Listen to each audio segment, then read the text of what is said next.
चाहने वाले हैं, उनके जो नेता हैं, उनके जो कार्यकर्ता हैं, उनके पहुंचने का सिलसिला शुरू हो गया क्या?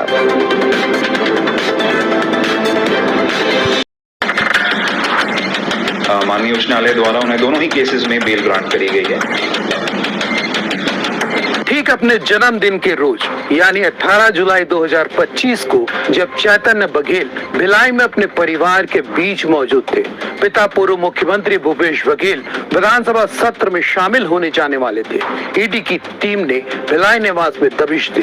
पूछताछ का दौर चलता रहा, फिर दोपहर चैतन्य को अपने साथ लेकर निकल गई, जहां उसे विशेष अदालत में पेश किया गया और फिर 5 दिनों का रिमांड शुरू हो गया। बीते करीब 6 महीनों से जेल में कैद रहने के बावजूद पूर्व मुख्यमंत्री भूपेश बघेल के पुत्र चैतन्य बघेल लगातार सुर्खियों में रहे। न्याय की गुहार लगाते पिता भूपेश सुप्रीम कोर्ट तक पहुंचे। मुश्किलें बढ़ती रहीं, प्रयास विफल होते रहे। सब्र का बांध उफान पर आता था, लेकिन टूटा नहीं और आखिरकार 2026 का दूसरा ही दिन बघेल परिवार के लिए खुशियों की सौगात ले आया।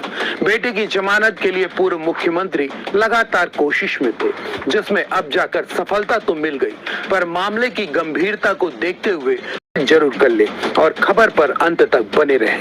छत्तीसगढ़ का कथित शराब घोटाला राष्ट्रीय स्तर पर चर्चा का विषय बन चुका है, तो तत्कालीन सरकार के आबकारी मंत्री पूर्व मुख्यमंत्री भूपेश बघेल के बेटे चैतन्य बघेल की संलिप्तता का दावा राष्ट्रीय जांच एजेंसी ईडी ने किया है। इस प्रकरण में पूर्व आबकारी मंत्री कवासी लखमा अब भी सलाखों के पीछे हैं, तो करीब 6 महीनों तक सलाखों के पीछे रह चुके पूर्व मुख्यमंत्री भूपेश बघेल के पुत्र चैतन्य बघेल की जमानत याचिका मंजूर कर ली गई है।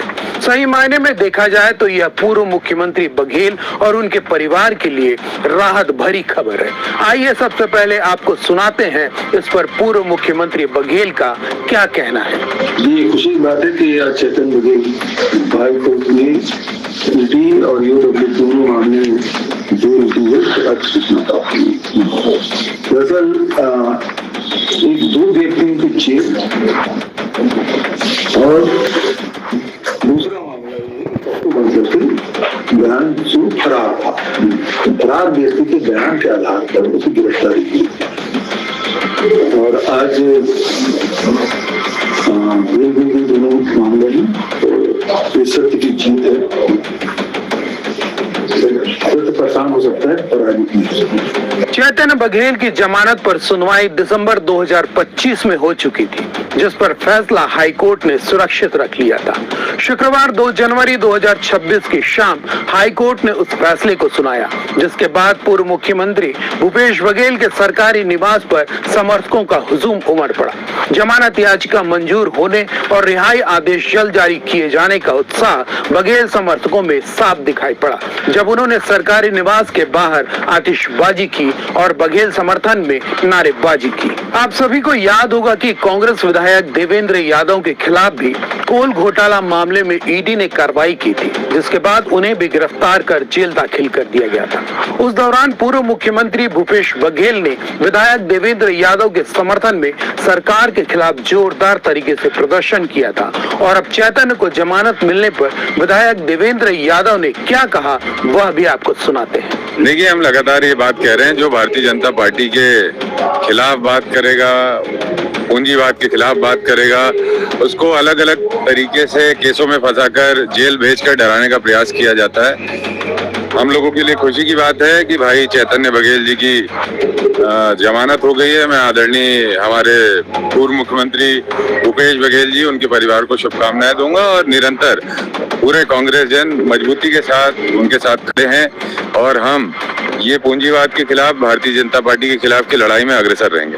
पूर्व मुख्यमंत्री भूपेश बघेल के लिए बीते 6 महीने कितने कष्टकारक रहे होंगे, इसका अंदाजा नहीं लगाया जा सकता। प्रदेश के एक कद्दावर राजनेता होने के साथ पूर्व मुख्यमंत्री होने के बावजूद उनका इकलौता बेटा 6 महीनों तक सलाखों के पीछे कैद रहा।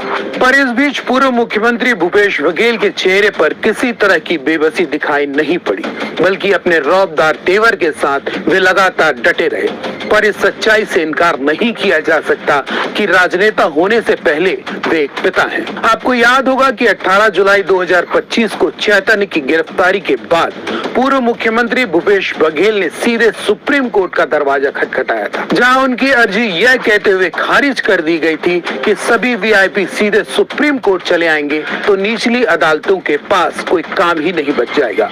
लिहाजा न्यायालय का जो चैनल बना हुआ है उस प्रक्रिया का पालन करते हुए आगे बढ़े। तब जाकर पूर्व मुख्यमंत्री ने लोअर कोर्ट और फिर हाई कोर्ट में अर्जी लगाई थी और अब हाई कोर्ट ने जमानत याचिका मंजूर की है। इस पर चैतन्य बघेल के वकील ने क्या बताया वह आपको सुनाते हैं।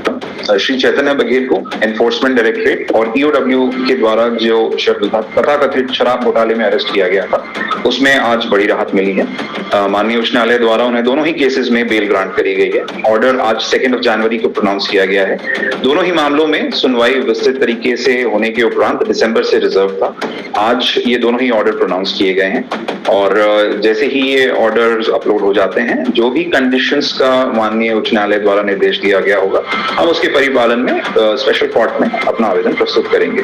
चैतन्य पर ईडी और ईओडब्ल्यू व एसीबी ने शराब घोटाला में न केवल संलिप्तता बल्कि करोड़ों के लाभ कमाने के आरोप में कार्रवाई करते हुए चालान पेश किया है। मामले की गंभीरता को लेकर हाईकोर्ट ने जमानत तो मंजूर कर ली है, लेकिन रिहाई को लेकर कुछ शर्तों को भी शामिल किया गया है। तो साथ ही मामले में राज्य के पुलिस मुखिया को जमकर फटकार भी लगाई है। हाईकोर्ट की शर्तों के मुताबिक चैतन्य को प्रत्येक सुनवाई में हाईकोर्ट हर हाल में पहुंचना होगा, अपना पासपोर्ट जमा कराना होगा, देश छोड़ने की अनुमति नहीं होगी, जांच एजेंसियों को सहयोग करना होगा और साक्ष्यों से छेड़छाड़ को गंभीर अपराध माना जाएगा। इस पूरे मसले को लेकर